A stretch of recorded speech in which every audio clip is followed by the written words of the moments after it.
낙양의 화려한 등불이 등 뒤로 사라진 지 보름째였다. 백운이의 발걸음은 중원의 북쪽 끝, 눈과 바람만이 주인인 척박한 땅 설풍촌을 향하고 있었다. 갈수록 바람은 매서워졌고 길은 험해졌다. 중원의 번화함이 점점 사라지고 메마른 황토와 끝없이 펼쳐진 서론만이 지평선을 채웠다. 사흘째 되는 날 아침, 백운이는 마침내 설풍촌의 입구에 다다랐다. 이곳은 강호의 법도도, 무린맹의 권위도 미치지 않는 버려진 자들의 안식처였다. 죄를 짓고 도망친 자, 빚에 쫓겨 성을 바꾼 자, 무림의 패배자들이 모여 사는 이곳의 공기는 비릿한 가난과 절망으로 가득했다. 허름한 민가들 사이로 을씨년스러운 바람이 불어왔고 군데군데 무너진 담장 사이로 굶주린 눈빛의 아이들이 낯선 이를 경계하며 바라보았다. 백운이는 삿갓을 깊게 눌러쓰고 시장터의 가장 구석진 곳으로 향했다. 낙양을 떠나기 전 하경로 집사에게서 단서 하나를 얻었다. 설풍촌 어딘가에 몸집이 산만한 백정이 있다는 것. 눈빛이 죽어있지만 고기를 다루는 솜씨가 보통 사람이 아니라는 것. 그것만으로 충분했다. 시장터 가장 구석진 곳에 짐승의 썩은 피 냄새가 진동하는 허름한 정육점이 하나 있었다. 탁, 탕. 거칠고 둔탁한 도마 소리가 골목을 울렸다. 백정의 앞치마를 두른 거구의 사내가 거대한 뼈칼을 내리치며 짐승의 고기를 발라내고 있었다. 190cm가 넘는 장대한 기골, 바위처럼 단단한 팔뚝 근육 한 번 내리칠 때마다 두꺼운 뼈가 깔끔하게 잘려나갔다.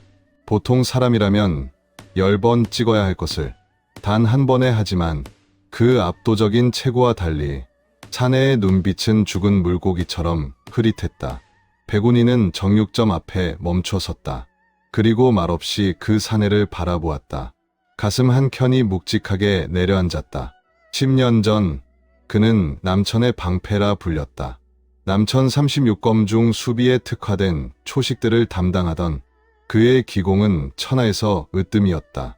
어떤 공격도 막아낼 수 있고 어떤 충격도 흡수할 수 있는 금강불괴의 몸, 그리고 무엇보다 스승 임장원이 가장 믿음직하다고 했던 대사형. 그 무진이 지금 저기서 짐승의 뼈를 바르고 있었다. 백운이는 눈을 감았다가 다시 떴다. 슬픔을 삼켰다. 지금은 감상에 젖을 때가 아니었다. 어이, 벙어리 백정, 고기 좀 쓸만한 걸로 썰어보라니까.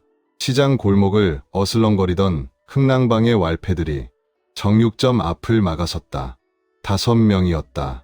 모두 험상궂은 얼굴에 허리춤에 병장기를 차고 있었다. 그중 부두목인 짝귀가 앞장서며 무진이 내민 고기를 집어들더니 코웃음을 치며 진흙바닥에 내동댕이 쳤다. 이딴 퍽퍽한 살코기를 누구 코에 붙여 짝귀에 발이 들어 올려졌다. 그는 바닥에 떨어진 고기를 짓밟으며 비웃었다. 야, 너 이 새끼 흥랑방이 우스워? 퍽. 짝귀의 거친 발길질이 무진의 정강이를 걷어찼다. 일반인이라면 뼈가 부러졌을 충격이었으나 무진의 거구는 미동도 하지 않았다. 몸은 반응하지 않았다. 하지만 무진의 반응은 참담했다. 그는 바위 같은 주먹을 쥐는 대신 진흙탕에 떨어진 고기를 주워 담으며 연신 머리를 조아렸다. 죄송합니다. 다시 썰어드리겠습니다. 쉰내 나는 목소리였다. 힘도 없고 생기도 없었다. 마치 오랫동안 쓰지 않아 녹슨 기계 같은 목소리. 백운이는 멀리서 그 광경을 지켜보며 주먹을 꽉 쥐었다. 손톱이 손바닥을 파고들어 피가 맺혔다. 과거 불의를 보면 참지 못하고 가장 먼저 주먹을 내지르던 대사형의 호탕함은 온데간데 없었다. 언제나 가장 위험한 자리에 서서 사제들의 앞을 가로막던 남천의 방패는 없었다. 오직 하루하루 목숨을 부지하기 위해 벌레처럼 땅바닥을 기는 패배자만이 남아있을 뿐이었다. 10년의 세월이 남천의 기둥을 저토록 처참하게 무너뜨렸단 말인가. 백운이는 입술을 깨물었다. 눈가가 뜨거워졌지만 그는 눈물을 허락하지 않았다. 이 새끼가 진짜 장난하나. 자릿세도 못 내는 주제에 고기질까지. 이 모양이야? 짝귀가 시퍼런 철퇴를 뽑아들었다.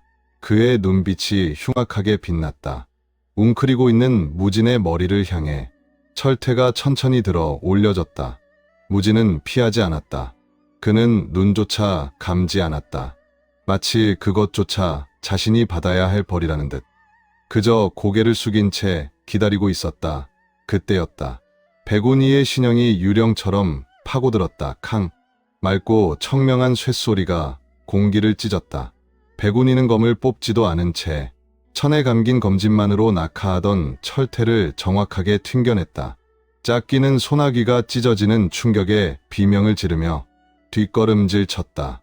철퇴가 바닥에 떨어지며 둔탁한 소리를 냈다. 주변의 상인들과 구경꾼들이 숨을 죽였다. 시장터가 순식간에 고요해졌다. 누구냐? 넌. 짝귀의 고함에도 백운이는 대꾸하지 않았다. 그의 시선은 오직 진흙탕에 주저앉아 벌벌 떠는 무진에게 고정되어 있었다. 백운이는 낮고 또렷한 목소리로 말했다. 호랑이가 진흙을 뒤집었었다고 해서 들개 따위가 머리를 짓밟을 수는 없는 법입니다. 10년의 세월이 흘러 소년의 티는 사라졌지만 그 올곧고 서늘한 눈매는 그대로였다. 그 눈빛은 16살 그날의 불길 속에서도 변하지 않았던 것과 같은 눈빛이었다. 무진이 고개를 들었다. 흐릿했던 그의 눈이 백운이의 얼굴에 닿는 순간 오랫동안 꺼져 있던 불씨가 되살아나는 것 같았다. 그의 입술이 경련하듯 떨렸다. 너 짐승처럼 살며 메말랐던 그의 두 눈에서 굵은 눈물이 터져 나왔다. 운이냐 막내. 운이 맞느냐 예. 대사형 늦어서 죄송합니다. 무진은 오열하며 바닥에 머리를 찧었다. 그 거대한 몸이 어린아이처럼 흔들렸다. 아, 스승님. 내가 칼이 두려워 도망쳤다. 운이야. 사형들이 쓰러지는 것을 두 눈으로 보고도 나는 달아났어. 나는 이제 검을 쥘 자격도 주먹을 내지를 자격도 없는 백정일 뿐이다. 오열이었다. 10년 동안 혼자 삼켜온 죄책감이 한꺼번에 터져 나오는 소리였다. 그 울음은 무진이라는 한 사내의 것이 아니라 남천파 전체의 슬픔처럼 들렸다. 백운이는 한참 동안 그 울음을 들었다 서두르지 않았다. 10년 동안 쌓인 것을 단 몇 마디 말로 쓸어낼 수는 없었다. 울음이 조금 잦아들었을 때 품속에서 찬연하게 빛나는 푸른 옥패 남천령을 꺼내 두 손으로 높이 들어 올렸다. 노을빛을 받아 남천령이 영롱하게 빛났다. 그것은 단순한 패가 아니었다. 남천파 문주만이 지닐 수 있는 증표 스승 임장원이 마지막 숨을 거두기 직전 백운이의 손에 쥐어준 것이었다. 무진의 울음이 뚝 그쳤다. 그의 눈이 남천령에 고정되었다. 아닙니다. 대사형 백운이의 목소리가 낮고 묵직하게 파고들었다. 사형은 도망친 것이 아닙니다. 스승님의 마지막 명은 남천의 기둥들을 살려내라는 것이었습니다. 사형은 그 명을 받들어 10년의 치욕을 견디며 살아남아 주신 겁니다. 그것이 얼마나 어려운 일인지 저는 압니다. 그런 말로 나를 위로하지 마라. 무진이 갈라진 목소리로 말했다. 나는 그날 사제들의 비명을 들으면서도 발이 움직이지 않았다. 무서웠던 게야 죽는 게 무서웠어. 나는 겁쟁이다. 운이야. 사형 백운이가 더 낫게, 더 무겁게 말했다. 사형이 살아남지 않았다면 저는 지금 이 자리에 없습니다. 기억하십니까? 그날 밤 북문을 막아선 것이 사형이었습니다. 혼자서 청룡검파의 무사 12를 막아내며 소리쳤습니다. 어린 것들을 먼저 보내라고. 저는 그때 사형의 등 뒤로 도망쳤습니다. 사형이 버텨주었기에 제가 살 수 있었습니다. 무진의 몸이 굳었다. 사형은 살아남은 것이 아닙니다. 사형은 버텨낸 겁니다. 10년이라는 긴 세월을 스스로를 죽이지 않고 버텨낸 것입니다. 그것이 저는 가장 용감한 일이라 생각합니다. 긴 침묵이 흘렀다. 바람이 설풍촌의 좁은 골목을 훑고 지나갔다. 멀리서 까마귀 울음소리가 들려왔다. 백운이가 다시 말했다. 이제 백정의 앞치마를 벗으십시오. 남천파의 대사형, 파천무급권의 무진으로 돌아와 주십시오. 문주로서 명합니다. 제게 당신의 주먹을 빌려주십시오.